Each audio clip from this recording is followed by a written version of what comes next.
Business opportunity, ஒரு வியாபார வாய்ப்பை பற்றி தான் நான் இன்னைக்கு உங்ககிட்ட சொல்ல போகிறேன். ஏன்னா ஓடிட்டு இருக்கக்கூடிய இந்த உலகத்தில் நம்ம வாழ்க்கை எப்போ மாறும் அப்படின்னு சொல்லி நம்ம யோசிச்சுட்டே இருக்கோம். நாளைக்கு அடுத்த வருஷம் மாறுமா அப்படின்னு கேட்டால் டெஃபினட்டாக மாறாது. ஏன் அப்படின்னா நமக்கே தெரியுங்க, நம்ம பார்க்குற வேலையில் முதல்ல மாற்றம் செய்யலைன்னா நம்ம வாழ்க்கையில் மாற்றம் நடக்காது. அப்போ முதல்ல நம்ம என்ன செய்யணும்? செய்கிற வேலையை நம்ம மாற்றணும்.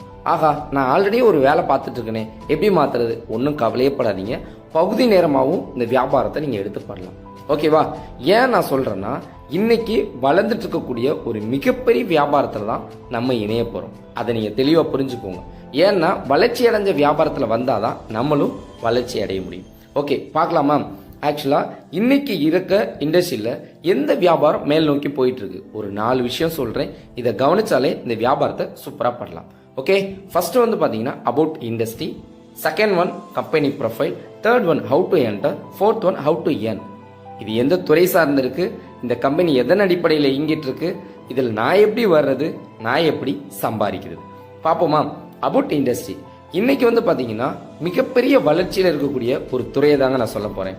யாருனாலையும் அழிக்க முடியாத ஒரு துறை ஆன்லைன்.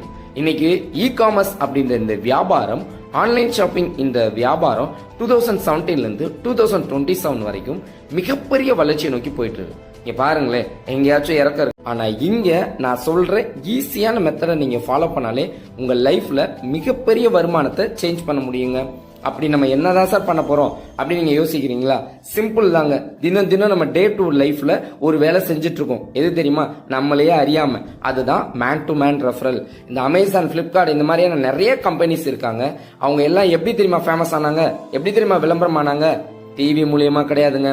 நம்ம தான் இந்த கம்பெனி வந்து டெவலப் பண்ணியிருக்கோம். நான் இதை யூஸ் பண்ணேன், நல்லா இருந்துச்சு, இதையும் நீ ட்ரை பண்ணி பாருன்னு சொல்ல அவங்க அடுத்தடுத்து யூஸ் பண்ணும்போது எல்லா டோட்டல் அனைத்து கம்பெனியுமே இன்னைக்கு மிகப்பெரிய அளவில் விளம்பரம் ஆயிருக்குன்னா அதுக்கு பவர் எங்க இருக்குன்னா இந்த மேன் டு மேன் ரெஃபரல் தாங்க. அதே சேம் தாங்க. நம்ம எந்த சோசியல் மீடியாலையும் எந்த நம்ம டிவி சேனல்ஸ்லையும் நம்ம ஆடு கொடுக்கலங்க. ஏன்னா இன்னைக்கு நம்ம எல்லாருமே ஆடு பார்க்குறோமா? யோசிச்சு பாருங்க, டெஃபினட்டா கிடையாது. அப்போ இங்க நம்ம என்ன பண்ண போறோம்னா ரெஃபரல் மெத்தட்ல உங்களால் உங்கள் லைஃப் டைமில் ஒரு 8 ப்ரைம் மெம்பர், உங்களோட ஃப்ரெண்ட்ஸ் ஒரு 8 பேர் இந்த பிஸ்னஸ்க்குள்ளே வராங்கன்னு வச்சுக்கோங்களேன். நீங்கள் சிங்கிள் ஐடி போடுறீங்க, ஒரு ப்ரைம் மெம்பரில் வரீங்க. ப்ரைம் மெம்பரில் வரும்போது லெஃப்ட் ரைட்டு அப்படின்றத நம்ம 4 நாளாக போட்டுக்குவோம். ஏன்னா 2 லெக் தானே இருக்குது. ஆனால் 8 பேர் வராங்க இல்லையா? அப்போ லெஃப்ட்டில் 4 ரைட்டில் 4 உங்களுக்கு 4000 ரூபாய் இன்கம். இதே பாருங்களேன், 3 ஐடி பிளான் எப்படின்னு பாருங்களேன். நம்ம ப்ரைம் மெம்பராக உள்ளே வந்துட்டோம், நமக்கு தேவை 2 பேர் லெஃப்ட் ஒன் ரைட் ஒன், நம்ம பேர்லேயே போட்டுக்கிறோம். அப்போ U1 அந்த நீங்கள் போட்ட ஃபஸ்ட்டு முதல் ஐடியோட 100% வேலை முடிஞ்சிருச்சு. ஏன்னா 2 பேரும் நம்ம பேர்லேயே போட்டுருக்கோம். இப்போ பாருங்களேன், U2க்கு ஒரு 2 பேர், U3க்கு ஒரு 2 பேர், மொத்தம் 4 பேர் தேவை. ஆனால் எத்தனை பேர் வர்றாங்க? 8 பேர். இப்போ 2 போட்டால் கால்குலேட் ஆயிடுச்சா? இப்போ பாருங்களேன், இன்கம் கால்குலேட் பண்ண பாருங்க. U2ல லெஃப்டில் 2 ரைட்டில் 2, அதில் ஒரு 2000 ரூபாய் இன்கம் வரும். ஒர்க் பண்ணியிருக்கோம். U3க்கும் ஒர்க் பண்ணியிருக்கோம், லெஃப்டில் 2 ரைட்டில் 2, அதில் ஒரு 2000. U1 கிரீன் கலரா இருக்கு இல்லையா? அதுக்கு என்ன நம்ம ஒர்க் பண்ணிருக்கோம்? வேலையே கிடையாது. ஆனால் அதுக்கும் பேர் மேட்ச் ஆனா இன்கம் வரும் இல்லையா?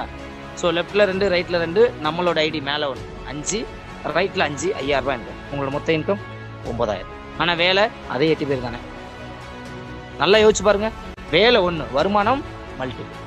நெக்ஸ்ட் பாருங்களேன், 7 ஐடி போடுறோம். எப்படி? நம்மளோட ID left one right one நம்ம பேர்ல போட்டோம். U2க்கு லெஃப்ட் ரைட், U3க்கு லெஃப்ட் ரைட், அதுவும் நம்ம பேர்ல போட்டோம். இப்போ மேலே இருக்கு பாருங்க, U1, U2, U3 கிரீன் கலர்ல. அந்த ஐடிக்கு நீங்க வாழ்நாள் முழுக்க வேலை பார்க்க போறதே கிடையாது. U4க்கு 2 பேர், U5க்கு 2 பேர், U6க்கு 2 பேர், U7க்கு 2 பேர். டெப்த்தில் இருக்க 4 ஐடிக்கு 2 பேர் கொண்டு வர போறீங்க. 8 ஆச்சா? உங்களோட ஃப்ரெண்ட்ஸ் 8 பேர் வந்தாச்சு. இப்போ பாருங்களேன், டெப்த்தில் இருக்க ஐடி நம்ம வேலை பார்த்த ஐடிக்கு மட்டும் இன்கம் பாருங்க. U4 left one right one 1000 ரூபாய் இன்கம். U5 1000, U6 U7 4 ஐடிக்கு 1000 4000. U2 கிரீன் கலர் இருக்கு இல்லையா? அதுக்கு லெஃப்ட்ல பாருங்க, லெஃப்ட்ல 3 இருக்கு, ரைட்ல 3 இருக்கு, அப்போ அதுல ஒரு 3000. U3க்கு லெஃப்ட்ல 3 ரைட்ல 3, அதுல ஒரு 3000, அப்போ 6000. இந்த ஐடிக்கெல்லாம் நம்ம வேலை செய்யல. U2 U3க்குலாம் மேலே பாருங்க U1, அதுக்கு நம்ம ஒர்க் பண்ணலாம். ஆனால் டோட்டலாக பாருங்க, லெஃப்ட்ல 7, ரைட்ல 7 இருக்கு. கவுண்ட் பண்ணீங்கன்னா தெரியும் 7000. ஸோ டோட்டல் இன்கம் 17000 அந்த வார வருமானம். ஆனால் வேலை அதே 8 பேர் தான். உழைப்பு 1, வருமானம் அதிகம். புத்திசாலித்தனமாக நம்ம திங்க் பண்ணோம் அப்படின்னா இந்த மாதிரி ஒரு விஷயங்கள்லாம் நடக்கும். உங்கள் ஃப்ரெண்டுக்கு தேவை 2 பேர் தான் அவங்க வாழ்க்கையிலேயே. நீங்கள் வந்தீங்கன்னா அவங்கள சம்பாதிக்க வச்சு சம்பாதிப்பாங்க. நீங்கள் வரலை அப்படின்னா நீங்க இருக்க வேண்டிய இடத்துல வேற ஒருத்தவங்க இருப்பாங்க, நீங்க வாங்க வேண்டிய வருமானத்தை வேற ஒருத்தவங்களை வாங்க வச்சு அவங்க சம்பாதிச்சுட்டு போயிட்டே இருப்பாங்க. ஸோ இமீடியட்டா உங்க ஃப்ரெண்டுக்கு தேங்க் பண்ணி இமீடியட்டா உள்ள வாங்க, உங்களை சம்பாதிக்க வைக்க நாங்க காத்துக்கிட்டு இருக்கோம் சொல்லிட்டு முடிச்சுக்கிறேன். Wish you all the best. Thank you so much. வர வாய்ப்பை விட்டுறாதீங்க. தேடினாதான் கிடைக்கும், தட்டுனாதான் திறக்கும். உங்க பயத்தை பார்த்து தைரியமா ஒண்ணு சொல்லுங்க. என் உரிமையை முடிஞ்சா பறிச்சு பார், நான் முன்னேறுவேன். முடிஞ்சா என்ன தடுத்து பார். கண்ணுல நெருப்போட, களத்துல வெறியோட, உங்க அறிவையும் தன்னம்பிக்கையும் நம்பி உங்க லட்சியத்தை நோக்கி தைரியமா அடுத்த அடியை எடுத்து வச்சா நீங்க வாழ்ந்துட்டு இருக்கீங்கன்னு அர்த்தம். அவன் வளரணும், நம்ம வளரணும், பக்கத்துல இருக்கிறவனை ஏத்தி விடணும், நம்மளும் வளர்ந்துருவோம். இந்த கான்செப்ட்ல போனாலுமே போதும். இங்க நிறைய பேர் வந்து குறை சொல்லுவான்ல, இது இப்படிடா, இது அப்படி, இது சரியில்லை, அது சரியில்லை. அவன் சொல்றவன் சொல்லிட்டே தான் இருப்பான், அவன் அங்கேயே தான் இருப்பான். நம்ம மேல போயிட்டே இருப்போம்.